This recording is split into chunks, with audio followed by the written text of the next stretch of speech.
జూబ్లీహిల్స్ ఉప ఎన్నికల్లో కాంగ్రెస్ పార్టీ గెలుస్తుందని అన్ని ఎగ్జిట్ పోల్స్ తేల్చాయి. రేవంత్ సర్కార్ అందిస్తున్న ప్రజాపాలన, అభివృద్ధి, సంక్షేమ పథకాలు, నవీన్ యాదవ్ క్రేజ్ కారణంగా ఈ గెలుపు సాధ్యమైందని విశ్లేషకులు చెబుతున్నారు.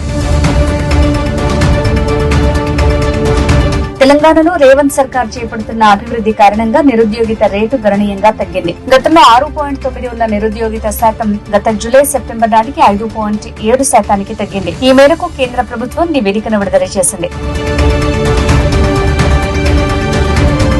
జూబ్లీహిల్స్ ఉప ఎన్నికల్లో కాంగ్రెస్ గెలుపు ఖాయమని ఎగ్జిట్ పోల్స్ తేల్చడంతో బీఆర్ఎస్ శిబిరం నిరాశలో మునిగింది. క్షేత్రస్థాయిలో నెలకొన్న పరిస్థితులు, ఓటమికి కారణాలపై త్వరలోనే కేసీఆర్ సమీక్ష నిర్వహించనున్నట్లు పార్టీ వర్గాలు చెబుతున్నాయి.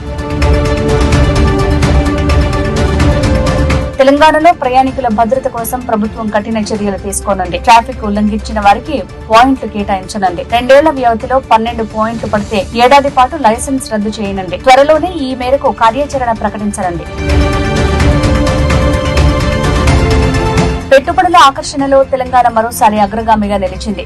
ఈజ్ ఆఫ్ డూయింగ్ బిజినెస్ లో తెలంగాణలోని టాప్ అచీవర్ గా నిలిచి కేంద్ర ప్రభుత్వం నుంచి అవార్డు సాధించింది. పాలనా వ్యవస్థలో దాదాపు 434 సంస్కరణలు తెచ్చిన రేవంత్ సర్కార్ రాష్ట్రాన్ని ప్రగతి పథంలో నడిపిస్తుందని కేంద్రం ఇచ్చిన నివేదిక తేల్చింది.